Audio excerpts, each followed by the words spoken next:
Hey, what's up, players? WWE Hall of Famer Teddy Long. I just want to endorse some of my brothers that are doing an outstanding job of podcast. I'm talking about the first Black Champ podcast, one of the greatest podcasts of all time, and it's growing and growing each and every day. Talking about my man, J.R. Bang and Champ from the Port.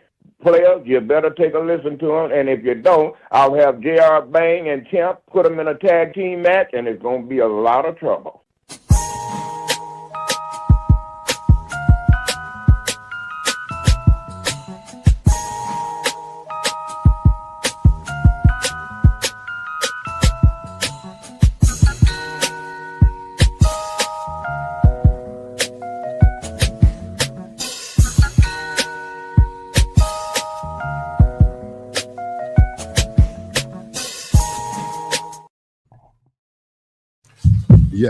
Yes, indeed. Hello and good day to all of you on the final Sunday of 2025. It is. Yeah, man, it is, man. And hey, wrestling kept going and it's not gonna stop into the new year. So we won't stop. You know what I'm saying? And we can't shout the dude no more, even though that was like kind of what he coined, not stopping. But obviously he should have. But we don't need to because we're talking about wrestling like nobody else in the entire world, man. So listen, get ready because for the last Sunday, man, you're going to have to talk about wrestling in an unconventional way. You're going to deal with, you're going to listen to, you're going to experience the first Black Champ podcast. And even though the year changes, some things will stay the same. I'm your podcast, Intercontinental Champion, Camp from the Port. And I am a sober J.R. Bang. Make sure you rate, like, subscribe, download, wherever you get your favorite podcast, the Barbershop Network. Make sure you follow us on everything, the FBC POD. And a lot to talk about, but I want to apologize because last week we were supposed to go, but I was slapped out of my mind. For those who know how great of a day it was for Bears fans, last Sunday, the Bears defeated the Packers. And then last night, the Packers lost to the Baltimore Ravens. So now the Chicago Bears are your NFC North champions. Nice. So I'm just happy to be sober because I definitely wasn't last week in celebrating that victory. But NFC North champions. But we are back to talk wrestling like nobody else should. But, man, what a week it was, a day it was when we saw John Cena tap out to Gunther and everything. And we did the show live up to the John Cena match so we could watch it.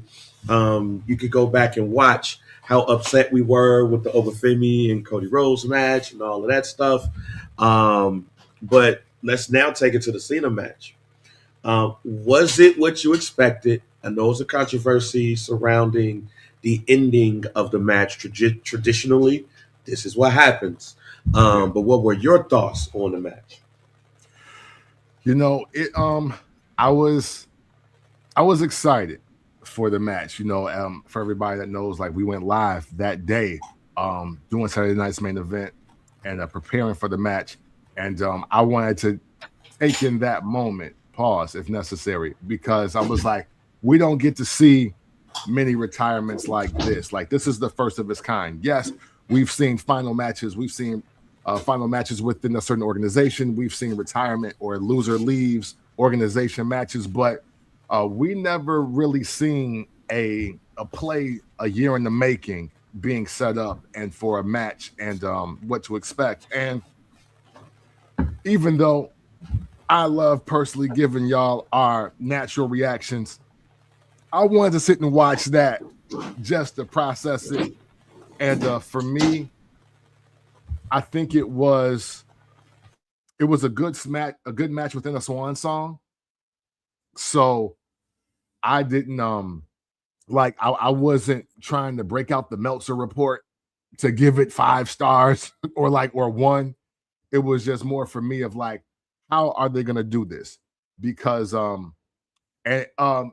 even because of. I'll say this.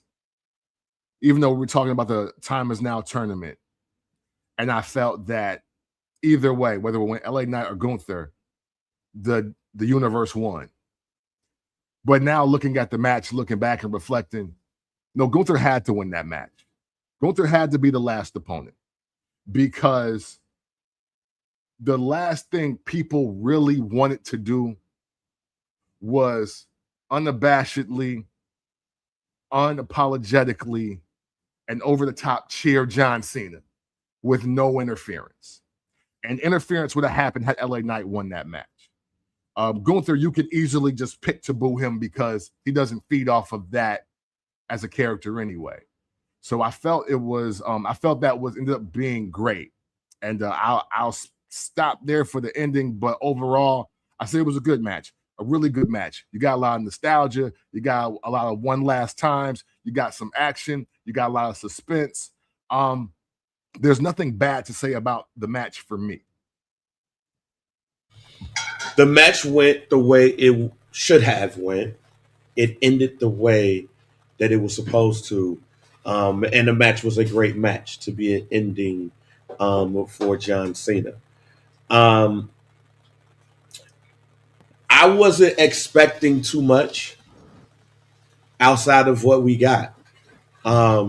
As far as the match goes, now getting everybody ringside and all that stuff to pay homage, that's expected too. But as far as what I saw good storytelling. I saw homage paid, and I saw Cena do the deal to put over somebody. Now, we can debate all day long if Gunther was the right person to be put over. We can debate all day long if the tournament was the right way of going about selecting John Cena's last opponent. But what we can't argue with is we're not talking about this match if Cena wins. We're not having a conversation about things if Cena wins. If we get that real quick celebration, kids don't cry, all of that stuff. But what John Cena did was put over the next person and put them in the spot that they probably would not have been otherwise, because as great as Gunther is, he's not going to be in a situation like this. Now, of course, people are going to handle it the way that they handle it, especially wrestling fans. They're going to handle it in a way that they want to handle it. With that being said, how do you feel that the WWE is handling it? Like when we get to Monday Night Raw 2 days later, and even last week, do you feel like the momentum is carrying on? Do you feel like it was much ado about nothing? How do you feel about Gunther and what you've seen now after the John Cena situation? I think he's in a great place. This is wrestling, people. This is real wrestling.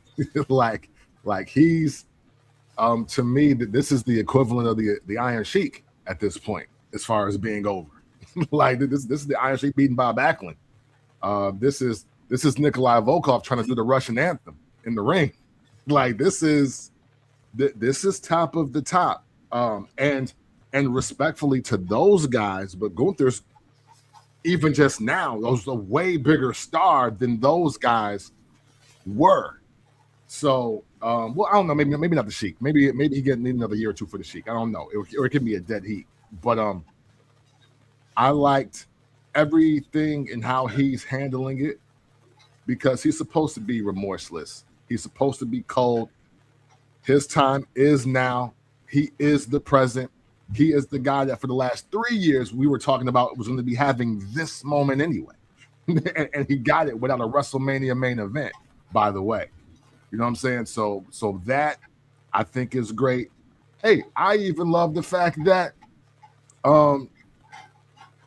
AJ Styles was posted by the whip, and he was like, "Hey, buddy." You know what I'm saying? Like, hey, that's hard.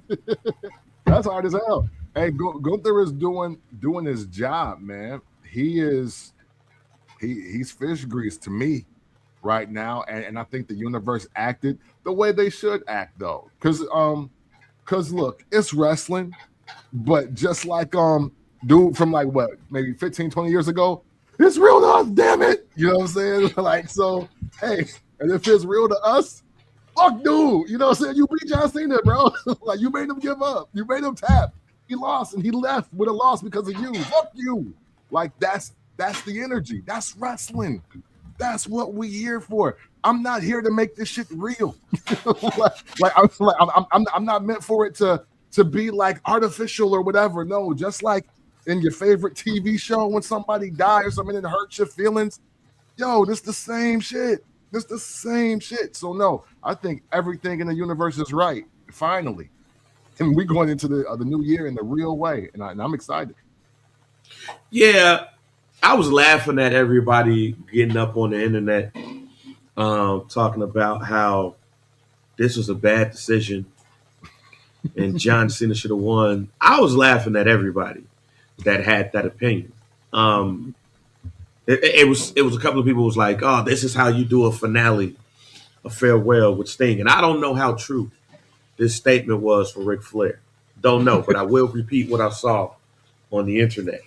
Yeah, when they said that how come Sting didn't lose his final match in AEW, and he's like, "Yeah, it was nobody to put over."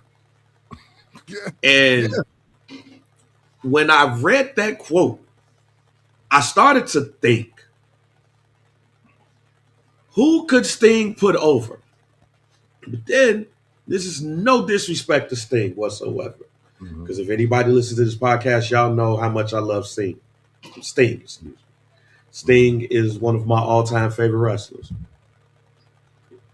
But would we have cared in AEW? Strictly speaking, AEW. Would we have cared about the person who Sting put over? In AEW, last night, MJF became world champion in a fatal four-way, and the PLE before that, Samoa Joe won the belt. So they're playing hot potato right now. Who out of the four in that match?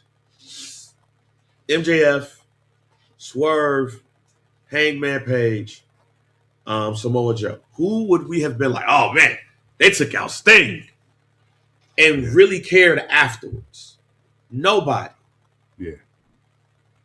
Hey, and to that point, I'm sorry. Go ahead. Oh no, I was gonna say, and to that point, the difference between that and Sting is Sting showed up as a legacy act. Sting showed up as a legacy act that pseudo retired in the WWE and got inducted to the Hall of Fame too, though. Like, we can't just say shit because oh, this is how it should happen. It like AEW. Any match Sting wins, whether he's in his prime, whether he's in development, whether he's past his prime, whether he's a legacy act, Sting getting a W in AEW helps AEW more than it hurts helps Sting. You know what I'm saying? Like they can be like, oh, even somebody in their 50s or 60s, 70s knows who Sting is. And if nothing else, we'll always go back to WCW. Always, as we remember him, and we're like, yeah, damn right. Sting should beat everybody over here. I don't give a fuck how old he is. Like that's how it should be. Right, and the other thing about Sting is, and again, you're talking about a P1 Stinger. Only thing I like about Sting was dude with attitudes. We talk about how the original theme song is the greatest theme song, all of that stuff. You said it the best. He came in as a legacy act. Why we gonna care about a retirement tour that much so from a legacy act? I'll even go further. There's been reports that Chris Jericho is planning on signing with the WWE. There was reports about that. I don't know how far as it has went. I am a day one Chris Jericho fan. I'm not going to care about a retirement tour in the WWE with Chris Jericho because I know that's what he's getting when he gets here. Yeah. Yeah. If I wanted to see, there's people. Let's go back.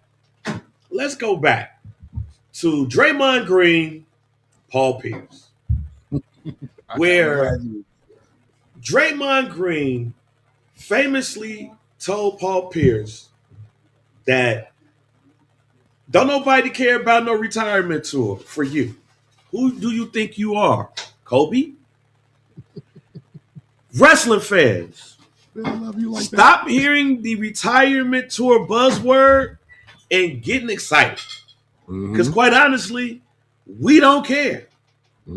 We don't care.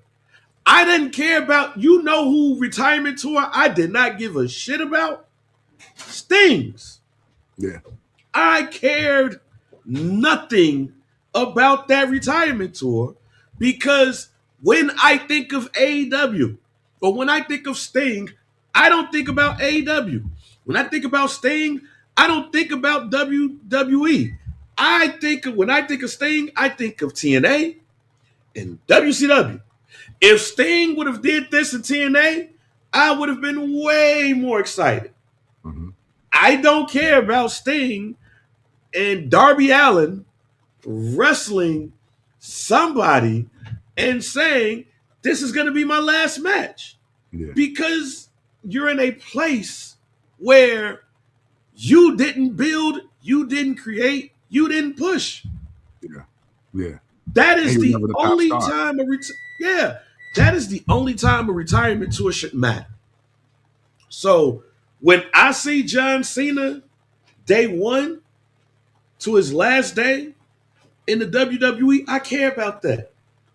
I'll be honest, y'all. I don't care about an AJ Styles retirement tour in WWE. Guess why I care? TNA. Yep. He wrestles his last match in TNA versus Leon Slater or Moose or anybody in the system. Thank you, AJ. AJ Styles doing a retirement tour in WWE don't do nothing for me. Yeah. And here's the even better part, in my opinion, this is even the better part of what we're talking about right here. Who is the retirement tour for? Is it for the wrestler or is it for the fans? If it's for the fans, you should agree. Man, Sting doing his last match at AEW. All right. Where else he gonna do it at? Right. Because he ain't going back to TNA. Yeah. AJ Styles. We all want AJ Styles to go wrestle in TNA. Chris Jericho, okay. But if we know it's a retirement tour, when you sign, if we know this is your last round when you sign, and you sign in a place that you ain't been in a while, you should not care. You should just pay homage and call it a day. But you should not care in the fact of where you're just sitting there like, oh my God, this person just wrestled Darby Allin in his last match. Because that's not going to do anything for Darby Allin because he's in a place where even though he's Sting, it's not going to do anything for the person that he's wrestling. Yeah. At all. Yeah. Hey, you said a lot of great things here. And I'm glad you brought up the Paul Pierce, Draymond Green, because they don't love you like that. It's one of my favorite quotes that I just like to yell out. You like that, isn't it? Like, they don't love you like that.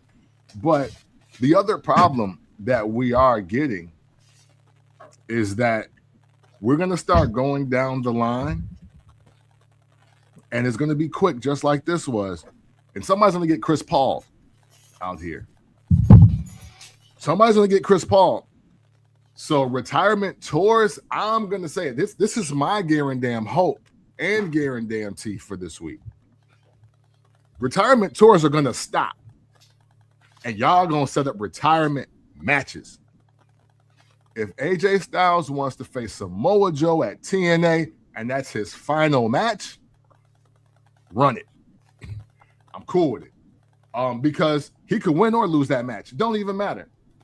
But there ain't too many wrestlers of today that have the impact to, quote, pass the torch like John Cena did. And I think that's the other part that people are missing here. Love to Sting.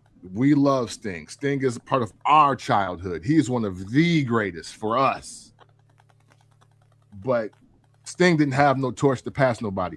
Sting didn't have a lighter. He didn't have the big flame for the grill. He didn't have a match. He didn't have anything that he could toss to Darby or Adam Page, Swerve, nobody. All he has is the legacy of being the fucking man. And that's okay. That's right. He didn't even have that. He didn't have one of them to give to nobody. At least, because I think as we talk retirement, we only talk about three people. We only talk about three. We talk about Ric Flair, Shawn Michaels, and John Cena at this point. Everybody else is kind of retired, and we be acknowledging it. But the people that have legacy attached to it, and they really went over the top with the montages and the positive things to say, unfortunately, everybody else that got that much praise have died. And some of them got it prematurely. But that ain't really where we want to stay here. Hey, look, even what Russ even what Russ said, and I definitely agree with it. I mean, Sting not beating Triple H at WrestleMania also hurt any retirement tour chances beyond that as well, because damn, we just gonna get rid of the NWO and Sting and WCW all in one match. But what did see? This is where I get on my soapbox. But I feel you. Especially this is Vince McMahon's WWE. Yeah, that's supposed to happen. Yeah, exactly. So that's literally supposed to happen. That is what we got. Yeah, what we got was Sting versus Triple H. Yep. What was supposed to happen? Ain't nobody from WCW about to come up here and beat me, beat my wrestler at my biggest event. Right. Yeah. The exception is Goldberg. Yeah. But both of them gonna be out.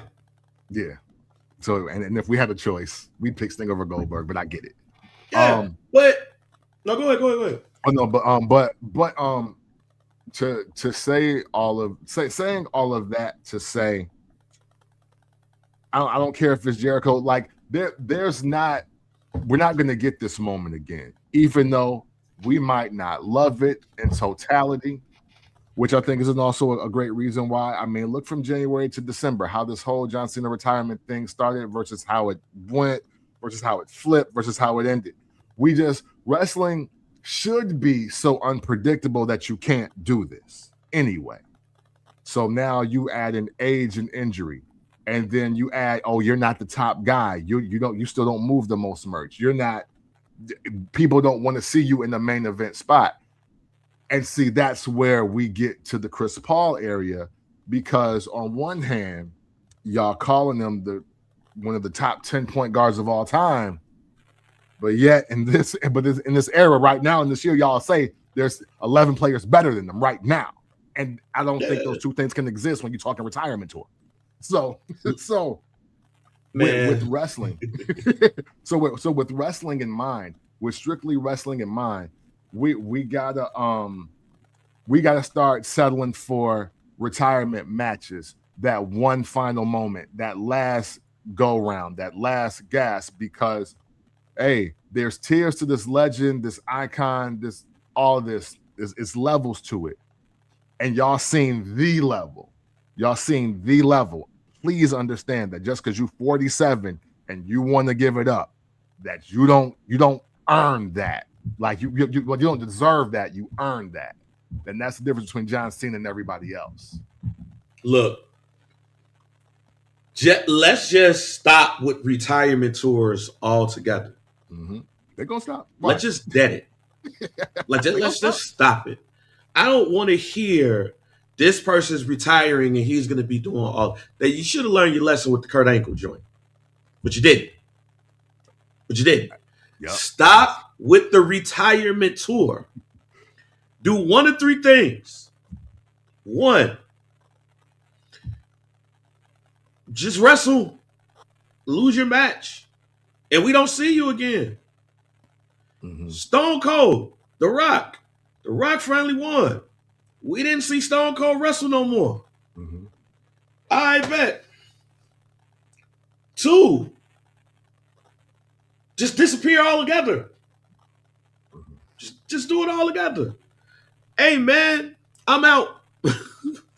Or if you're going to wrestle, hey, man, loser leaves WWE.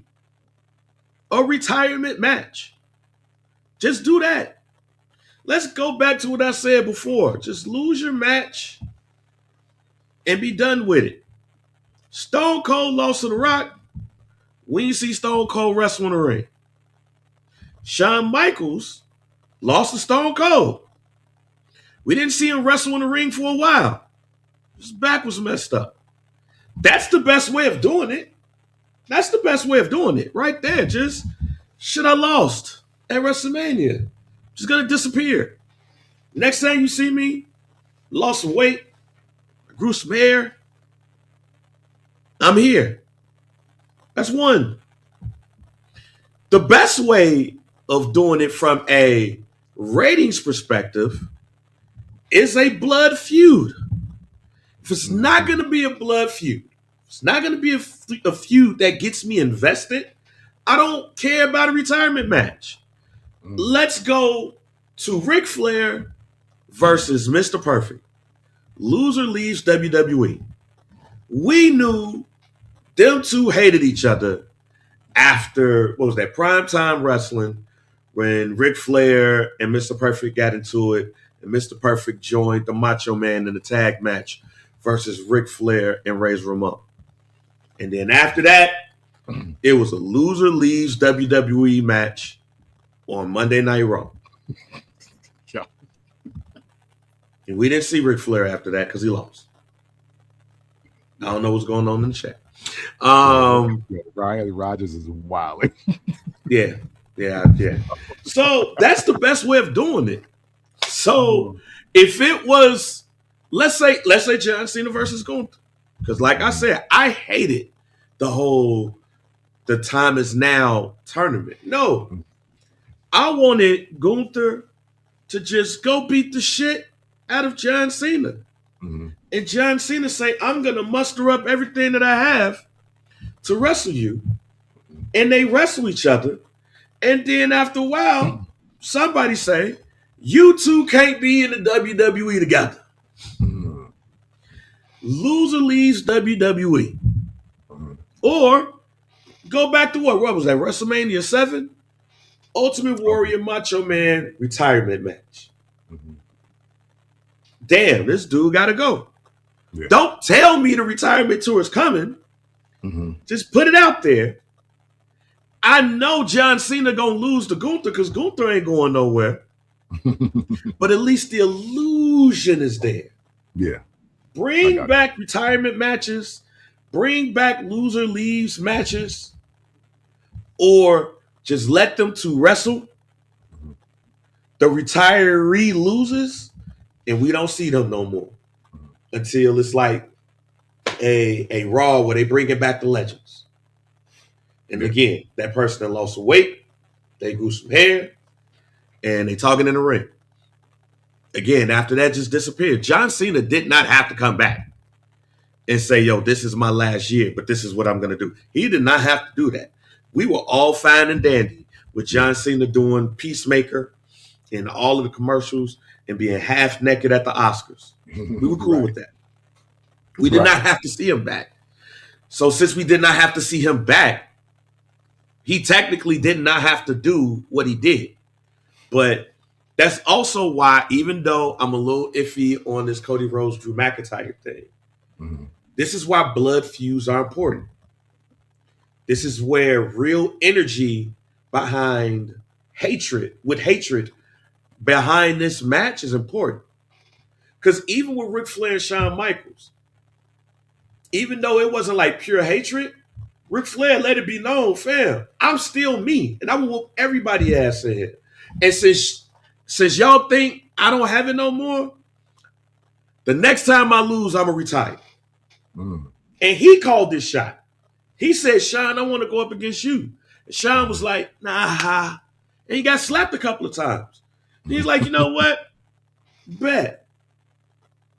So for me, bring back blood feuds. Bring back hatred. Because in a retirement match, I need to know going in, this person trying to take this person out. Mm-hmm. And this person is doing whatever he can to salvage what he got. Make that emotional for me. It was nothing emotional around Gunther versus John Cena because of the way they positioned it. With that being said, it was still a great match. It was still a great moment for Gunther. Even the John Cena smirk like, man, yeah, I'm good. I even like that because it was just like, oh yeah, man, y'all got it. I'm out of here. Boom, boom, yeah. boom. Now, what should this mean for Gunther? Like, we get the Raw. He's getting booed. He letting folks know, I don't give a damn about how y'all feel because I got y'all hero out. This bitch ass tapped. Not me. Right. Then you see him go through, the locker room and everybody's looking at him like, I can't believe you. Mm-hmm. AJ Styles is, like you said, at the car. You give him the you can't see me thing. On Raw, he has the back and forth with CM Punk. How should this go on for Gunther? Man, look, exactly as I think it's business as usual. I think short-term memory has got people a little jaded. That losing to Sami Zayn was supposed to happen just to progress him. Like that I forgot.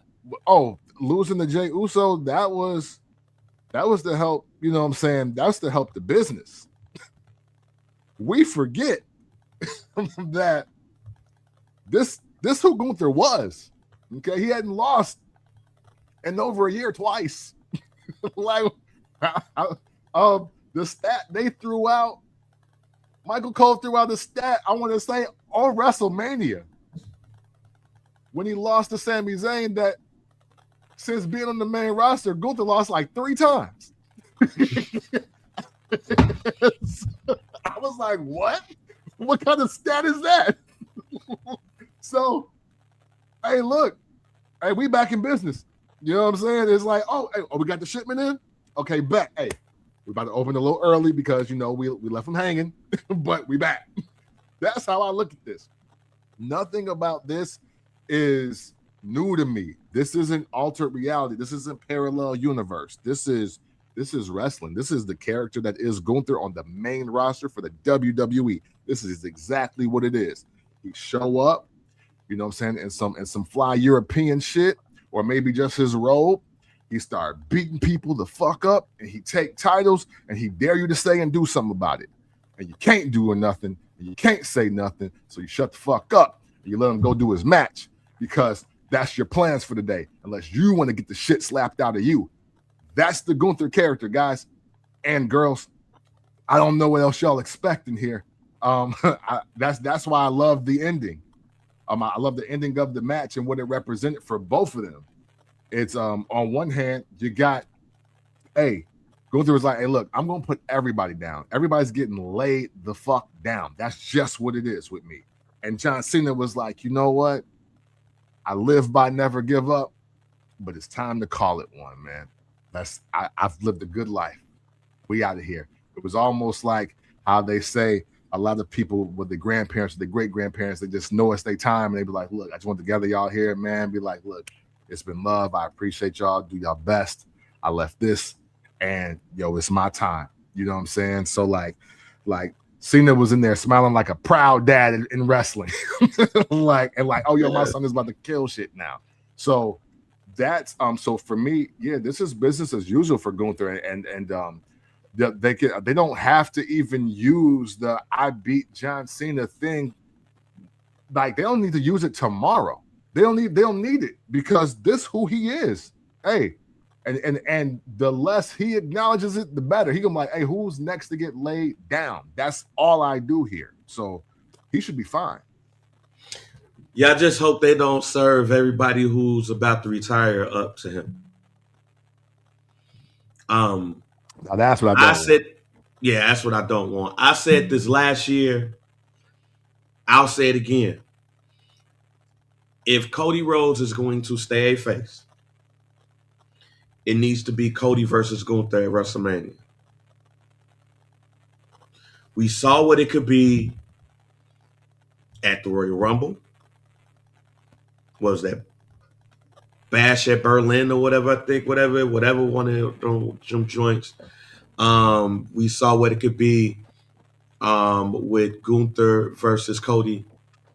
And I think Gunther versus Cody and the character that Cody is perfect for Gunther.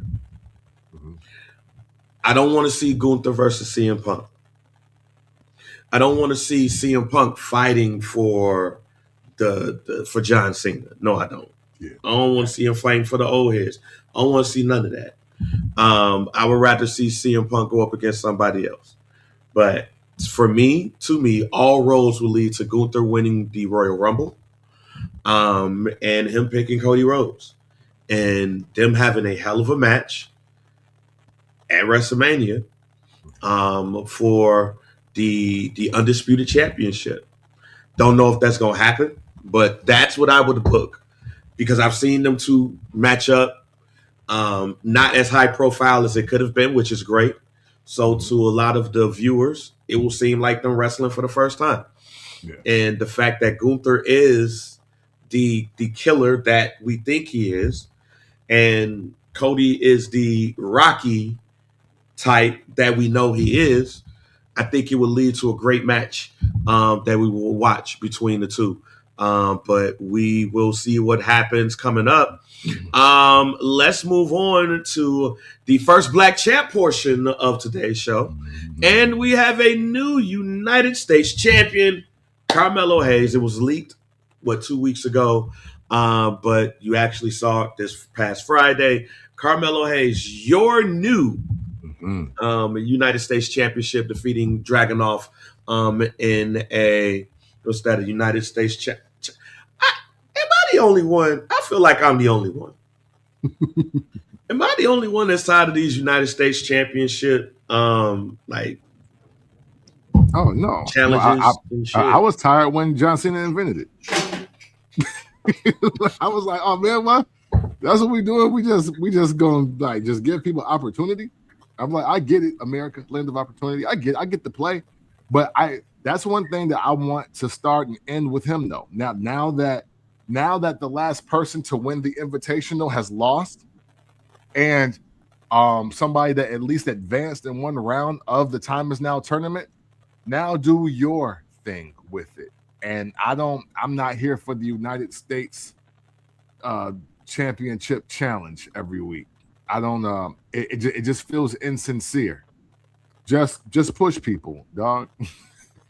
Just give them a storyline.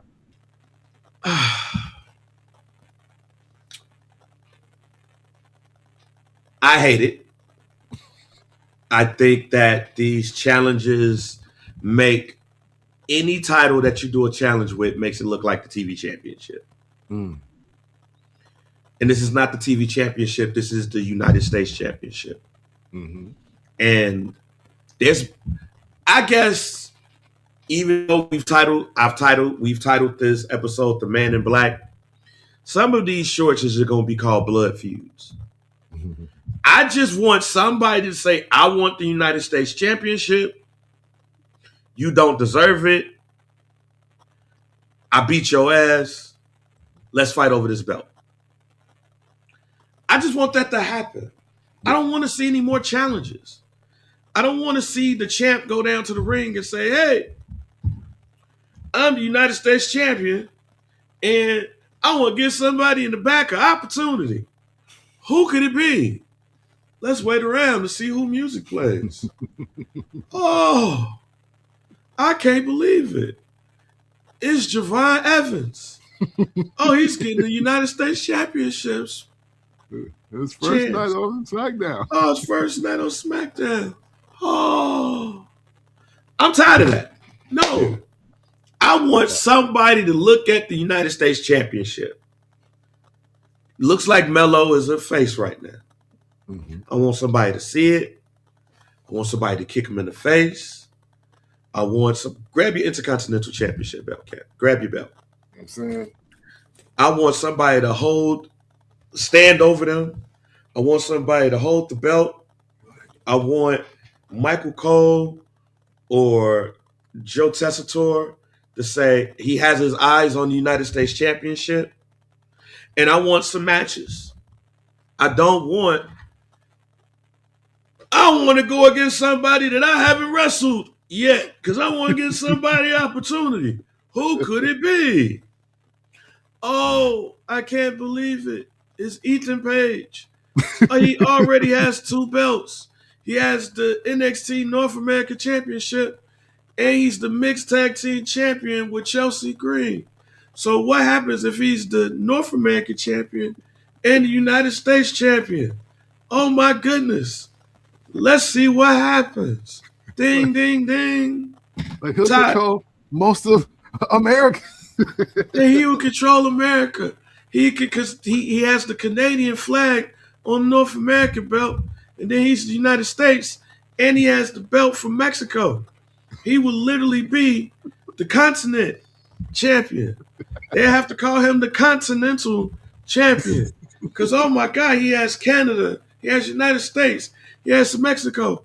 Oh my goodness, he's close to world domination. Is Cody Rhodes next? I'm tired of that shit.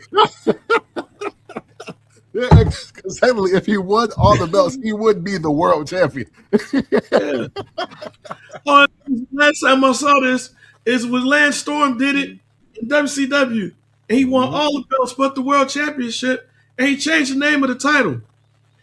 It was like the Saskatchewan Rough Riders title was the Hardcore Championship, and he gave it to Elix Skipper.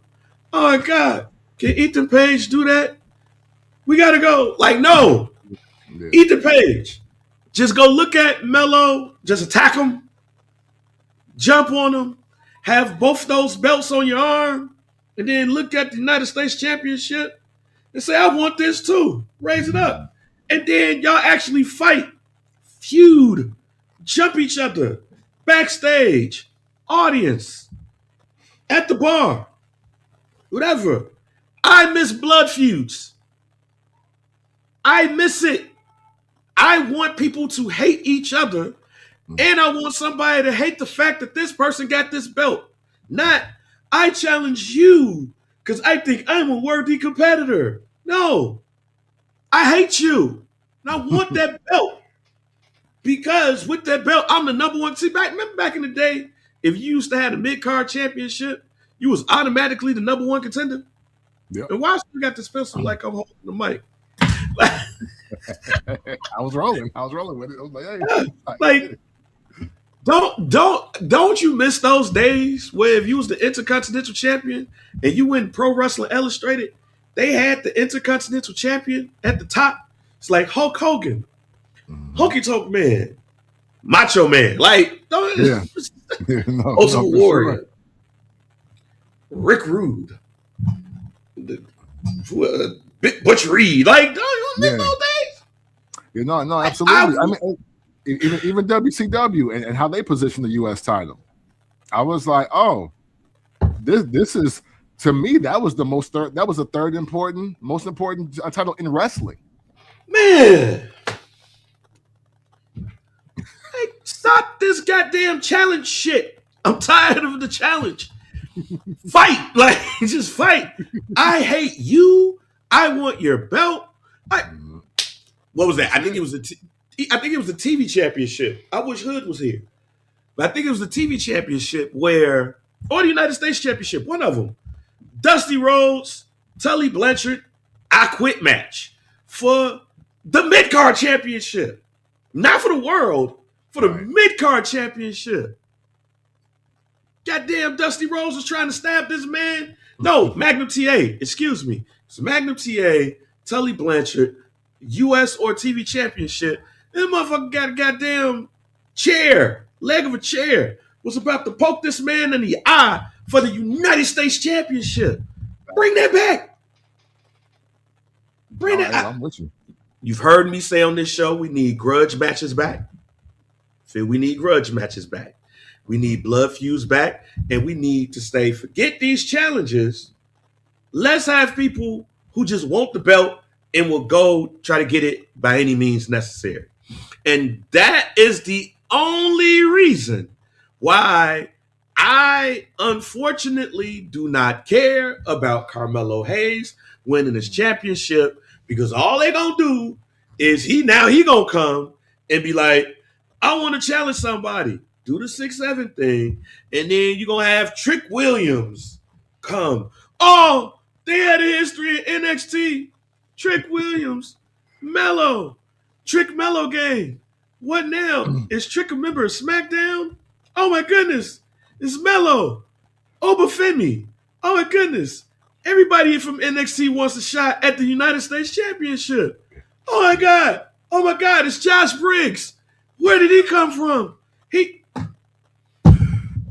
Hey, listen, if they do that, he'll be future endeavor.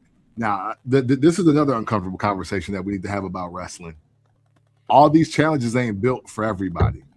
Like, you can do it when you're John Cena or when you're Sami Zayn, even for Dragunov, because I like the story they were telling about, like, oh, he's like a fierce competitor. He's a very stiff worker. And they're like, people are afraid to wrestle with dude because they fear getting hurt. And even that was like, okay, that's kind of an interesting angle. I'm like, but he's not American. So now we got now we got Carmelo Hayes. And really, with his core character, which is the I'm him, Carmelo Hayes, he shouldn't be trying to give nobody an opportunity. Like, this should really be a 180 or a 90 degree even. Where he's like, yeah, I got the belt. And you know what? I don't think none of y'all can fuck with me. So y'all gonna have to do a tournament or something because I might have lost in the Time Is Now tournament, but I took the belt and I got rid of the challenge that he created.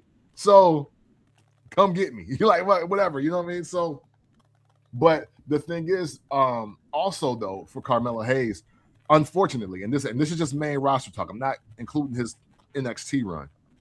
Unfortunately, even though we like to celebrate black champs here, if he's going to do the challenge, I don't have him making it to the Royal Rumble with that belt, let alone 2 SmackDowns. So he better thank God that the next SmackDown is next year, because I'd have him losing. I'd have him losing it in 2 weeks if he's. Oh my God! I can't believe it. We ain't seen what's the tall dude name? Omos. Oh my goodness, Omos is challenging. We ain't seen Omos in the ring since one of the Saudi Arabia joints. Oh my goodness. Oh, it's almost impossible. Look, Cam, I'm gonna say this before we move on. When it comes to this belt and these challenges, the main reason why it makes no sense is because the whole storyline is the chance. All Mello was looking for is a chance. All Dragunov was looking for is a chance. The person who was looking for the chance shouldn't be talking about paying for it in wrestling. Nah, I'm gonna try to keep this as much as possible. Yep. And the other part about this too is, to me, I won't even speak for Kemp on this. I'll only speak for me. To me, there's no way for you to build a strong mid-card if you're doing challenges. Oh, I totally agree with that. You find the people that you feel like is good for this at this moment. Let's see what they can bring us. Let's start this feud. Let's see how it ends so we can see what we got. Yeah. I would rather see a best of 7 like we did with Benoit and Booker T, or like the old head saw with Nikita Koloff and Magnum TA, than these challenges. Than these challenges. I even go as further to say there's challenges and then there's fighting champions. Yeah. It's the way you word it. Yeah, for sure. Bret Hart was a fighting champion. Bret Hart would defend that Intercontinental Championship against all comers. He would defend that World Championship against all comers. You will watch Superstars and you will see Bret Hart versus Virgil. And they'll shake up and then they'll wrestle. I would rather see a fighting champion than I would to see an open challenge. Yeah. Because a fighting champion means I'm taking on all comers, but it's going to be that one that's going to come through. I got to think this one through. Open challenge, to me, means just like we could see Solo get a title shot, we could see Camacho get a title shot. No, for sure. Don't think we need to be seeing Camacho or Tungaloa get a title shot. But when you have an open challenge, hey, let me go ahead and give it my shot. Yeah. Bring it back to the family. Forget all that.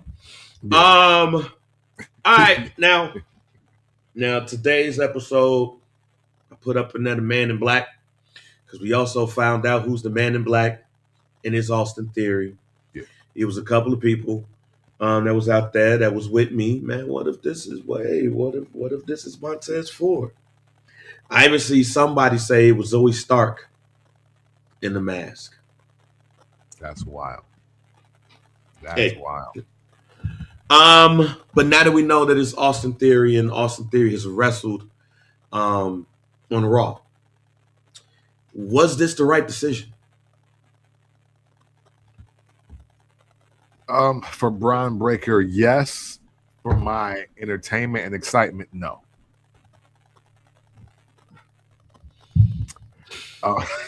Yeah, I mean that's that's really what I got. I mean, listen, you don't want to run the risk if this vision thing is going to be a thing. That's really all I had. I'm gonna let you finish before I say what I got to say. But if you're gonna do this vision thing for real, and Braun Breaker is the future, Braun Breaker is the leader, Braun Breaker is the person I think is in the main event night 1 at WrestleMania. And I've been saying that since War Games. Austin Theory is the best person because it's the could have been versus the really been. You know what I'm saying? It's the you know what I mean? Like, yeah, hey, Austin Theory, you could have been this. You should have been this, but you're not.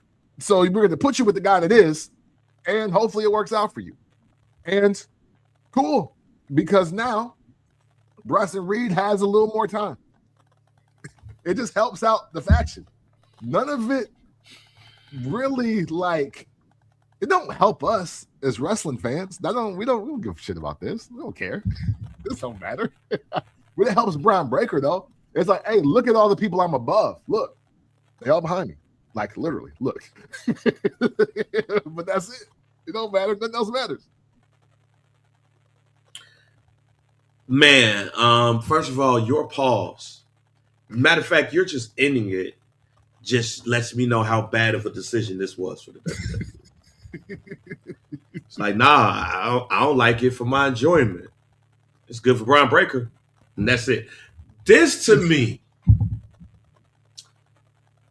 was I try not to get down on bookers. Mm-hmm.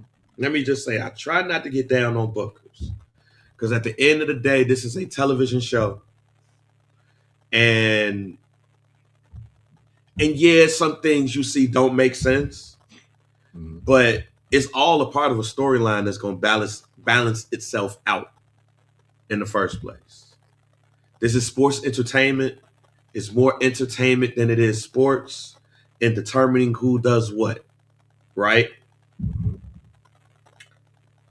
So I try to give bookers some grace, but on this one, I can't. This was the most anticlimactic revealing that I've ever seen in wrestling. Like, this is even Vince McMahon pulling off the cape, announcing that he's the Undertaker's benefactor, whatever that was. Yeah. Even that was better than what I saw when Austin Theory unveiled his mask. Yeah. Because I was like, ooh, okay. Yeah. And then hear him on Raw explain himself to Paul Heyman. That to me made it worse. Oh yeah. Because if you're gonna do that at this point, you just beating people ass and stumping them in the face to make a statement. Yeah. Austin Theory, to me, should have, if you're gonna do this, a real statement need to be made by putting somebody in the dirt. And then, sure. And hearing him talk to Paul Heyman, and even hearing him talk to Bronson Reed, because when he was talking about Bronson Reed, basically like, follow me, I'll show you how to win. What? Right. It's like, where have you been? Last time I saw you, you was teaming with Grayson Waller losing. Yeah, right. Last time I checked, I tsunami Roman Reigns and beat him twice. Where were you? You were in catering. Yeah. You were sad. You were moping. Don't ever tell me to follow your lead, fam. Who are you? Yeah, right. Who are you? Yeah. And the crazy thing is, if it was Montez Ford, I would have said the same thing that I'm saying right now. Yeah. This man in black thing made no sense to me then. It really makes no sense to me now, because nobody that you put in that spot is supposed to be better than Braun Breaker or Bronson Reed. Yep. None of them. So really, you just gotta, to me, you bring in Austin Theory to take the pin. That's it. That's all. Go look at Evolution. When they brought in Batista, you like, oh shit, he ain't that. When the Four Horsemen brought in Lex Luger, oh, Barry Windham, oh snap, Sid Vicious, oh, this is Paul Roma. Yeah, no, for Austin Theory joining the Vision, the way that it's set, including Logan Paul in this. Because he's not even over Logan Paul. No. This to me, adding Austin Theory to this storyline is adding Paul Roma to the Four Horsemen. Yeah. Why? What's the point here? Is he the one that's taking the pin all the time? You eventually beat him up and you kick him out the group and he's a good guy now or something? Maybe this is the case.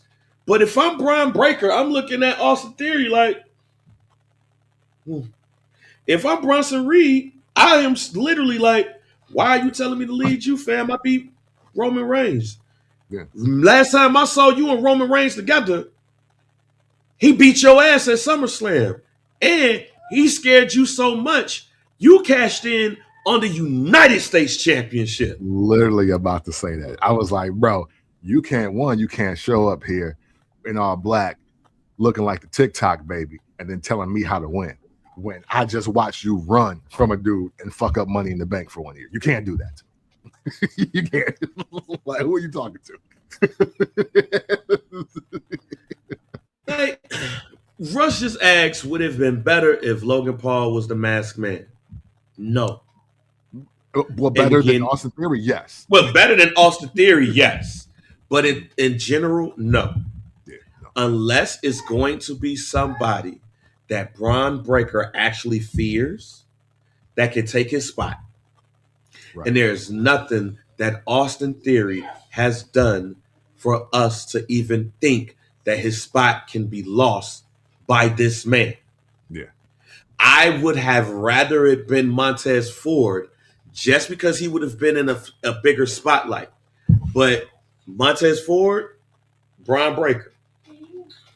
As much as I'm a Montez Ford guy, this is Braun Breaker territory. This is why Braun Breaker is wrestling CM Punk on the Netflix anniversary. Yeah. This is why that is the case. Sorry, y'all. Yeah, and not for nothing, for what, 6 months, if not longer now, Braun Breaker has done nothing but laid down world champions.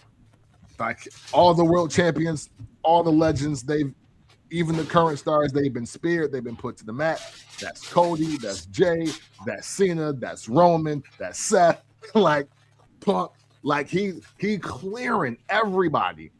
You can't put nobody with him that's a threat, because right now he's the threat. He's the ultimate threat in the WWE and general right now. They're even keeping him and Gunther away from each other.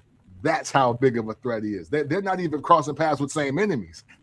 That's how over he is, and that's how destructive he's been. So really, I mean, and look, and it was in my mind, especially after they put down Seth Rollins, that it's too many people here now. So them even adding Logan Paul and them adding Austin Theory, I'm like, this ain't good for them. It's giving them more TV time. And then all of a sudden, the switch hit on Braun Breaker's promos. So now you don't even need Logan Paul to talk. You don't need him to talk. So now what? So that's why the Austin Theory thing is ill-timed. Shoot, he probably should have been the masked man that joined before Logan Paul decided he wanted to be in War Games. He probably should have did it then. Yeah, I'll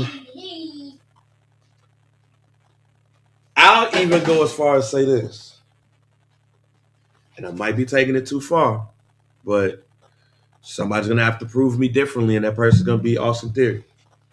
Austin Theory brings down the value of division. Yeah. What is the point? What does his presence mean? Who does he fear? Who does he even bring in as a rival? Do we want to see Austin Theory versus Seth Rollins? Like, let's say, for instance, Seth Rollins is healthy. Right? Would we want to see Austin Theory versus Seth Rollins?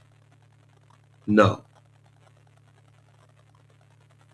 So if you wouldn't want to see that, he cost CM Punk and them War Games. Would we want to see Austin Theory versus CM Punk? No. Austin Theory versus Roman Reigns? No. Austin Theory versus Jey Uso? No. If you don't want to see that, this makes no sense. Yeah. To me, this Man in Black storyline shouldn't have never taken place, because the people that's in the vision are the people you need in the vision. The only other addition that you could use for the vision is a old head. Yep. Because you got the two power dudes. Yeah. You got the finesser. You need the OG that's going to help Paul Heyman put them in line. Make sure they have the tools that's needed.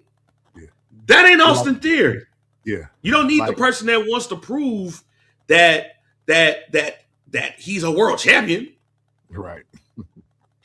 Yeah, like if AJ Styles want to join the division, you get no complaints out of me. Now I want to see how he retires now. Yeah. Yo, I'm gonna make sure we straight. Hey, Paul, I'm gonna make sure we straight. I'm gonna make sure we in line, and I'm gonna make sure that Braun Breaker's a world champion. Mm-hmm. So then, when Braun Breaker breaks away, he aiming at the old head that he know he might be better than now. but he has all of the techniques and characters of taking this belt off of me. Yep. This made no sense to me then. And when they unveiled Austin Theory, it made no sense to me now. And Russ, what if Chris Jericho was the old head for the Vision? Yes. But we knew that wasn't going to be the case, because then as soon as he would have been unveiled, somebody would have said, he ain't that athletic to do all of this shit at 55.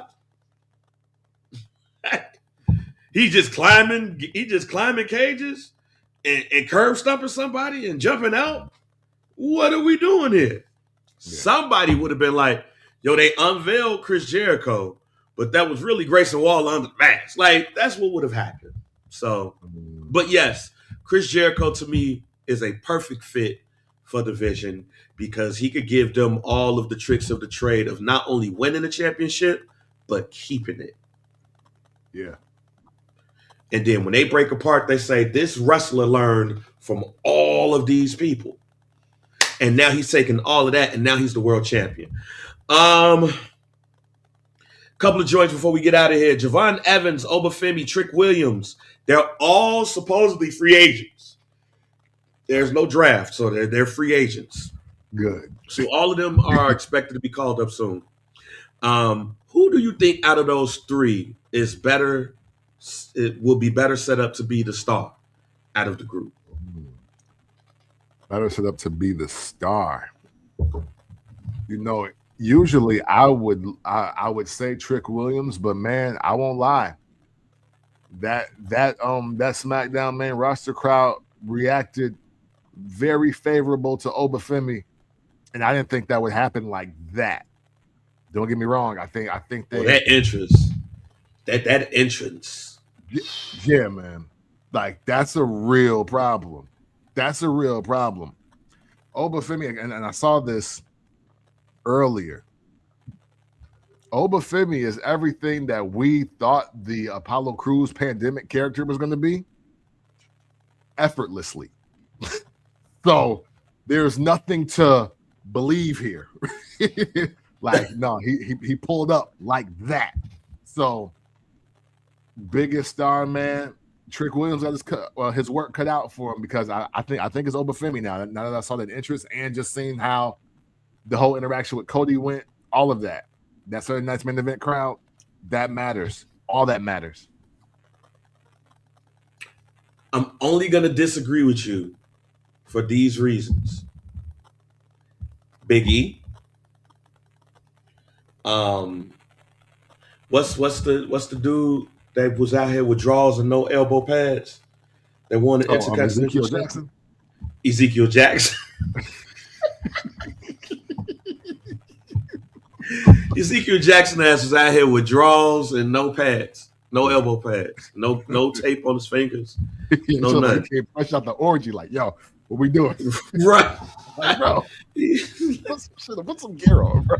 Put some gear on, man. Like, put a jacket on, have some accessories. Where are your accessories?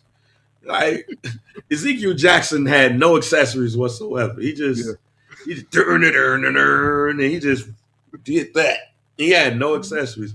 Ezekiel Jackson is when you just was like, I'm just gonna make a character on WWE 2K, and you just get so excited that you don't add nothing else. You just add a man with drawers and boots. He had no accessories. Like, he's Big E when Big E first won the Intercontinental Championship.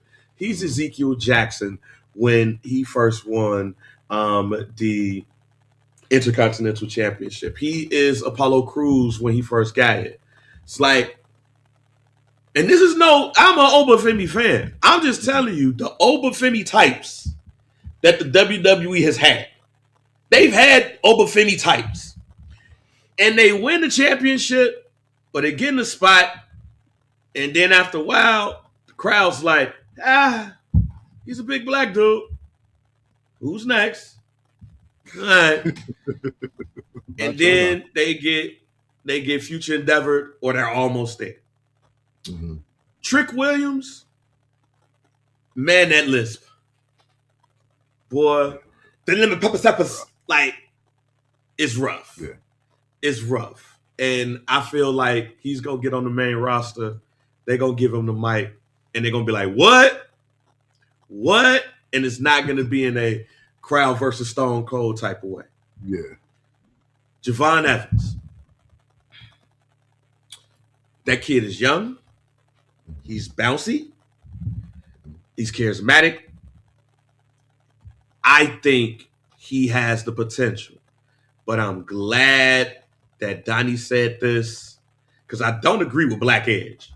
Donnie, I don't, because I don't want to hear, like, I be wanting to hear Edge get mad. I don't want to hear Trick get mad. I see where you're going, but no, I'm straight. I do see Oba. But this happened to Bobby Lashley too. This happened to Bobby low-key. What happened to Ezekiel Jackson, what happened to Big E, it happened to Bobby Lashley too. Yeah. They get the big burly black dude, and you like him until he get the belt. And it's like, I don't really like him no more. Now they lose the belt, and they got to find their way. They got to figure it out from there. And you've made me this big black burly dude that's beating everybody's ass. Now I lost the belt. Now what you want me to do? Javon Evans is definitely Kofi Shelton Benjamin. I don't know if any of them will be superstar potential because of the atmosphere of where they at. But if it was somebody that I felt like would be the closest to it, it would be Javon Evans. Really? Because he has the move set that will end up on the intro. Mm-hmm. When he does that cutter, I can already see the WWE then, now, forever. Yeah. I can see that. Yeah. I can't see nothing but Obafemi doing this, doing that. And Trick Williams, I can't see it. It's not to say it's not going to happen. Not to say all three of them won't be stars. Right. What I'm just saying is that when you look at the skill set, when you look at the move set, and when you know that the WWE is built off of moments, not matches, moments, I can see more of those moments happening with Javon Evans. They tried to make that moment where he tried to do the thing with Randy Orton and it missed. Yeah. See? And let's stop right there. And that's my issue. My issue is not that I disagree with the trajectory, but what I'm watching now is Black Evan Bourne.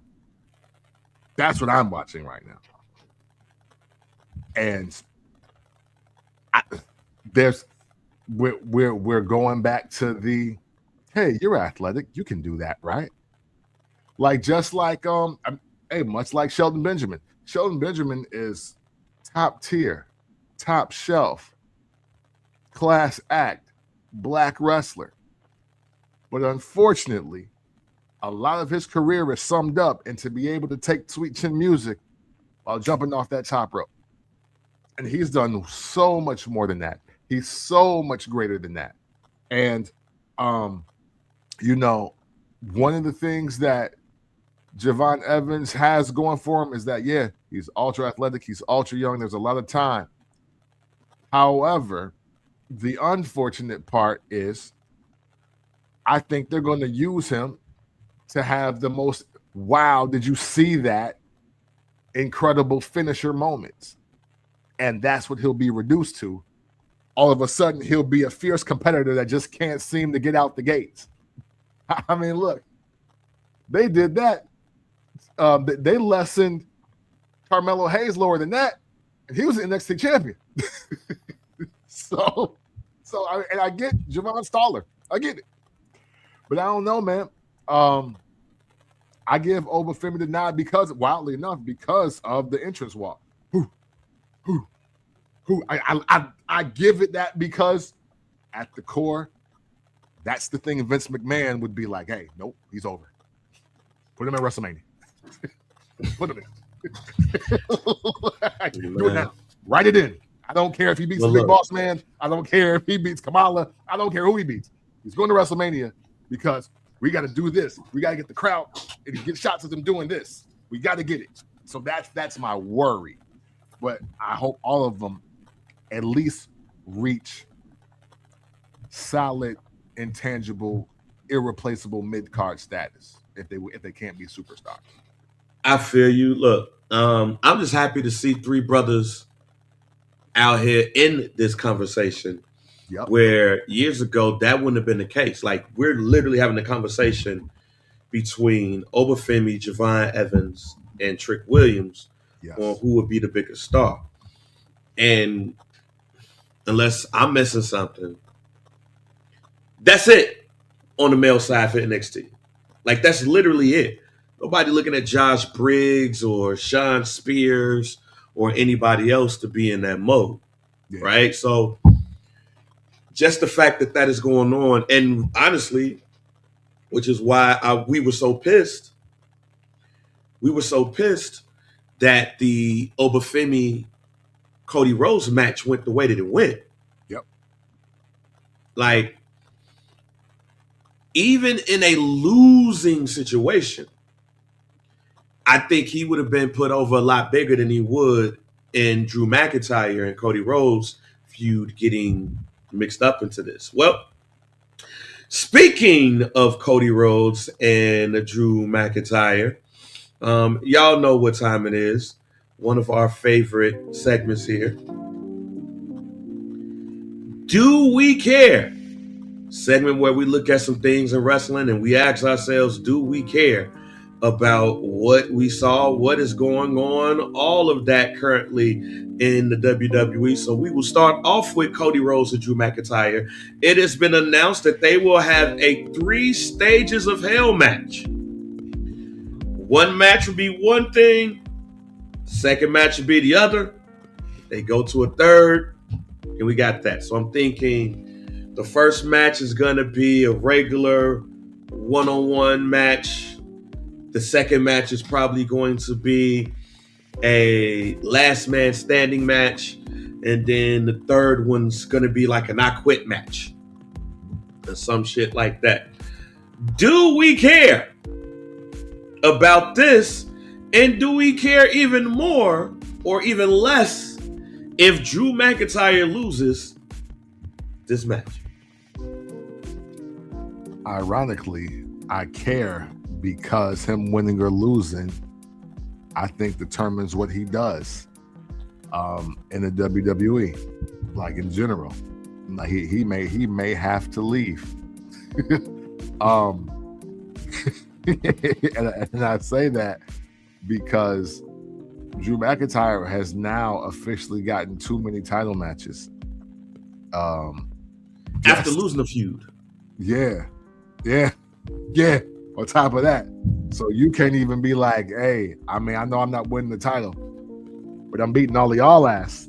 Like, he can't even do that. So we got to make something make sense here.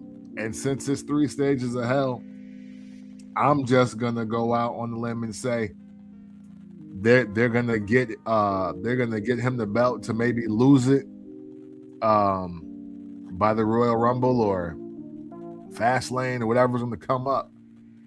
But right now, I kind of care. I kind of care because this is one of the most important. This is where the wins and losses will matter, folks.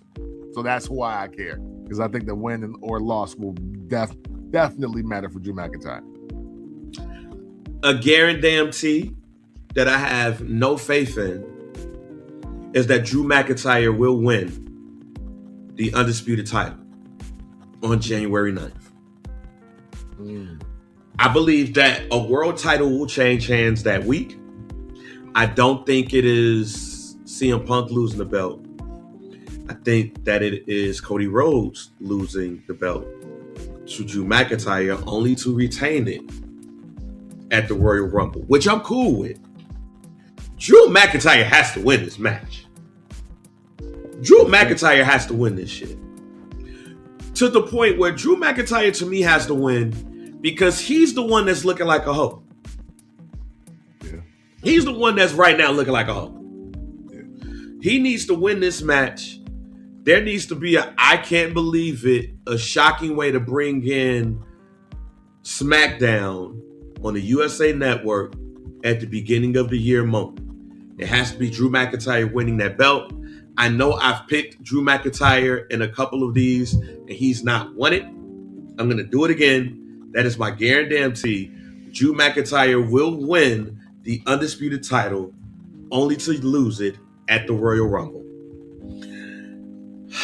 I hope I'm right on this case. MJF defeated Swerve Strickland, Adam Hangman Page, and the former world champion Samoa Joe to become the new AEW World Championship. Do we care?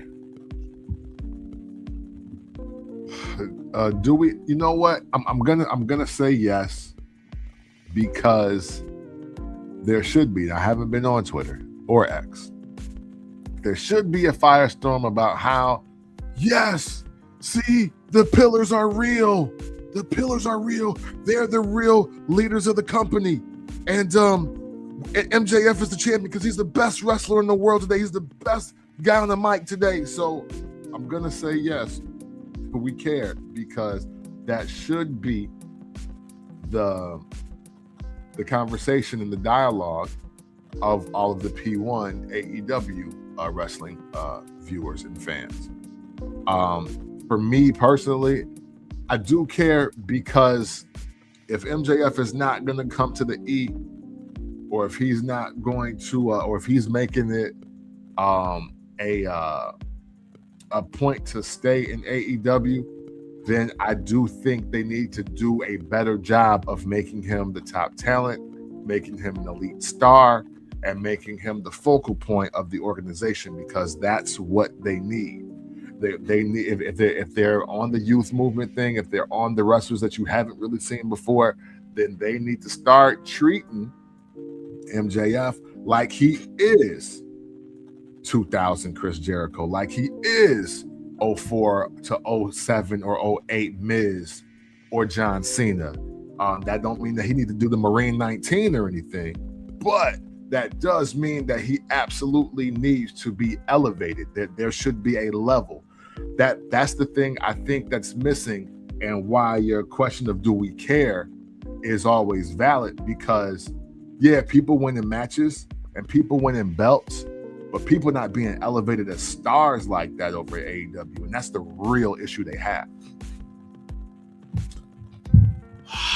I don't care about MJF winning the championship, because probably in 2 months he's gonna lose that to John Moxley. See? You don't know, but John Moxley looks like he's turned face last night, because this whole little skinhead group that he had going on, because that's what they are. I know y'all might be like, yo, but they got this. No, that's a skinhead group that John Moxley was leading. It was American History X that he was leading, fam. But yeah, he celebrated everybody who was in the Continental Classic, and he ended up winning, and he was holding it proudly. So I feel like Claudio Castagnoli is going to jump him and the rest of the group, and they're going to kick him out of the skinhead group or whatever, and then he's going to beat them up, and he's going to be the world champion again. I don't care that MJF has the belt, because they've been playing hot potato, and if they're going to continuously play hot potato, this means that John Moxley is going to have that belt in like 2 to 3 months. So I don't care for that reason. The last one in the bunch, the Usos are back in the tag team division, as you have predicted. So before I even do anything else, it ain't up here. Wait a minute, do I got it up in there?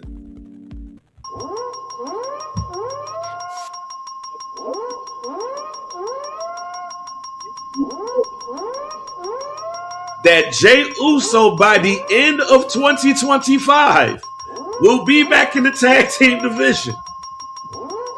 He's back, y'all. Hey.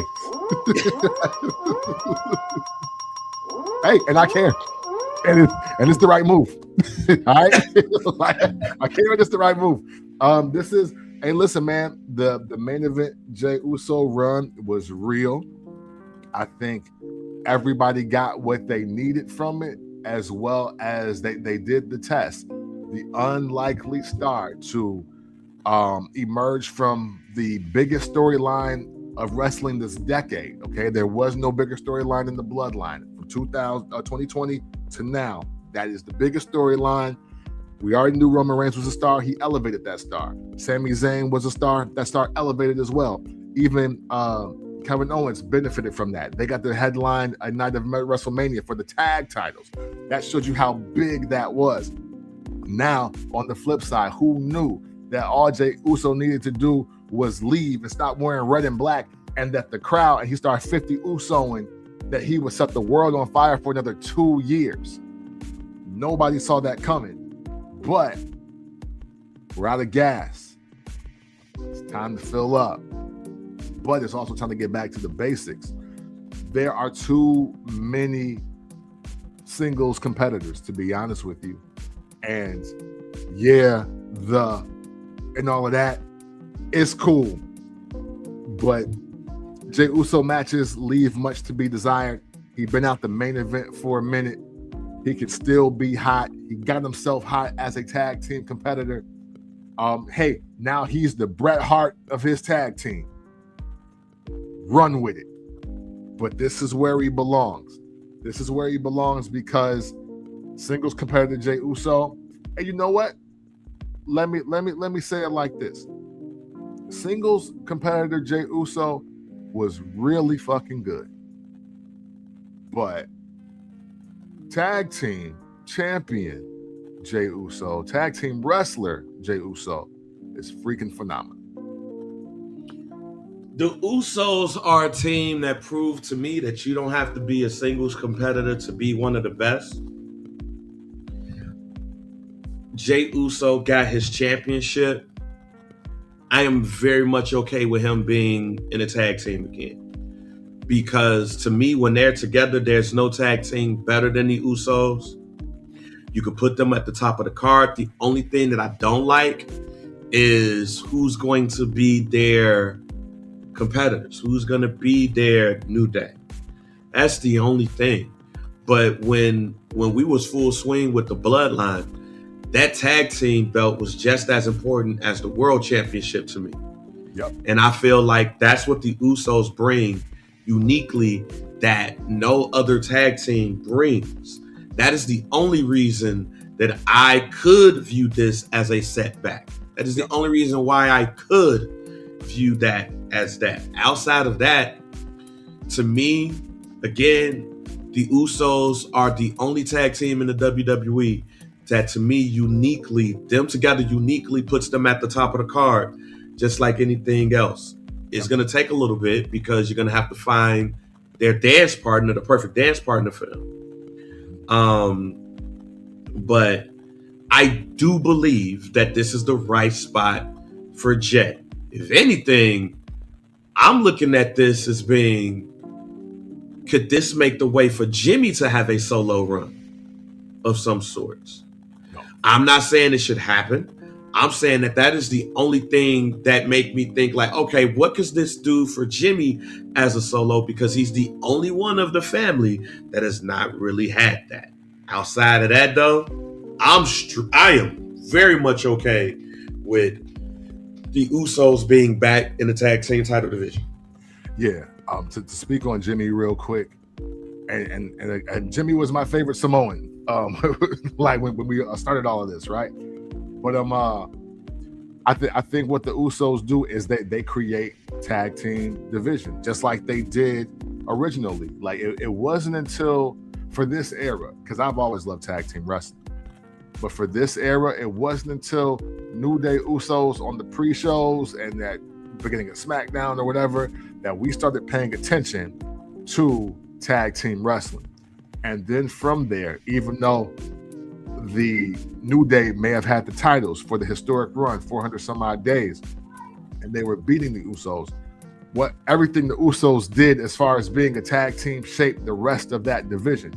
Because we can't forget, when the Street Profits got called up to the main roster, we were saying we can't wait to see them against the Usos, and we were under the impression that we couldn't have two successful black tag teams at the same damn time.